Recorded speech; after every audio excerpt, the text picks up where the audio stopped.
Hello ನಮಸ್ಕಾರ. ನೀವು ನೋಡ್ತಾ ಇದ್ದೀರಾ ನ್ಯೂಸ್ ಫಸ್ಟ್ ಸ್ಪೆಷಲ್. ನಾನು ವಿಜಯ್ ವೀರಪ್ಪ. ಖಾಸಗಿ ಕಂಪನಿಗಳಲ್ಲಿ ಕೆಲಸ ಮಾಡೋದು ಅಂದರೆ ಹಾಗೆ ಯಾವಾಗ ಯಾವ ಕಾರಣಕ್ಕೆ ಹೇಗೆ ನಮ್ಮ ಕೆಲಸ ಹೋಗುತ್ತೋ ಹೇಳೋಕ್ಕೆ ಬರಲ್ಲ. ಹತ್ತಾರು ವರ್ಷಗಳಿಂದ ಒಂದೇ ಸಂಸ್ಥೆಯಲ್ಲಿ ಕೆಲಸ ಮಾಡ್ತಾ ಇದ್ರು ಸಹ ಯಾವುದೋ ಒಂದು ಸಣ್ಣ ತಪ್ಪು ಮ್ಯಾನೇಜ್ಮೆಂಟ್ ಕಣ್ಣನ್ನ ಕೆಂಪಾಗಿಸಬಹುದು, ಆಗ ಕೆಲಸನೂ ಹೋಗಬಹುದು. ಹೀಗೆ ಅಚಾನಕ್ ಆಗಿ ನಿಮ್ಮ ಕೆಲಸ ಹೋದರೆ ಏನು ಮಾಡ್ತೀರಾ? ಅಯ್ಯೋ ಬಿಡಪ್ಪ ಅಂತ ಇನ್ನೊಂದು ಕೆಲಸ ಹುಡ್ಕೋದಕ್ಕೆ ಶುರು ಮಾಡ್ತೀರಾ ಅಲ್ವಾ?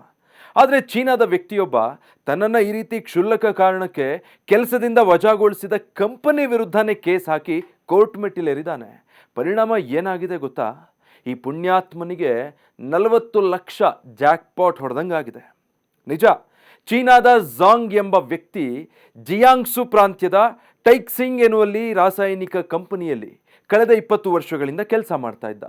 ಹೀಗೆ ಒಂದಿನ ಕೆಲಸದ ಒತ್ತಡ ಹೆಚ್ಚಾಗಿ ಮಧ್ಯರಾತ್ರಿವರೆಗೂ ಕೆಲಸ ಮಾಡಿದ್ದಾನೆ. ಹೀಗಾಗಿ ನಿದ್ರೆ ಕೊರತೆ ಆಗಿದೆ.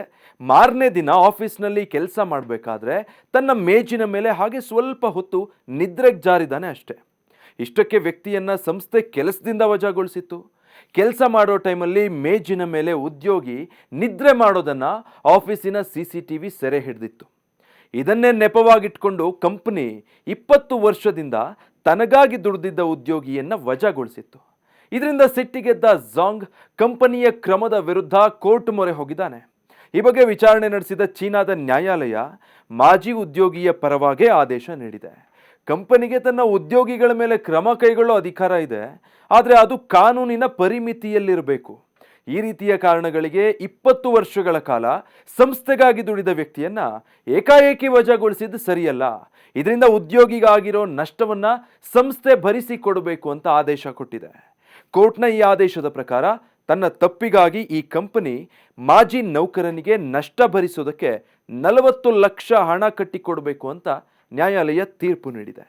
ಈ ಮೂಲಕ ಕೆಲಸ ಕಳ್ಕೊಂಡ ವ್ಯಕ್ತಿಗೆ ಜಾಕ್ಪಾಟ್ ಹೊಡೆದಿದೆ.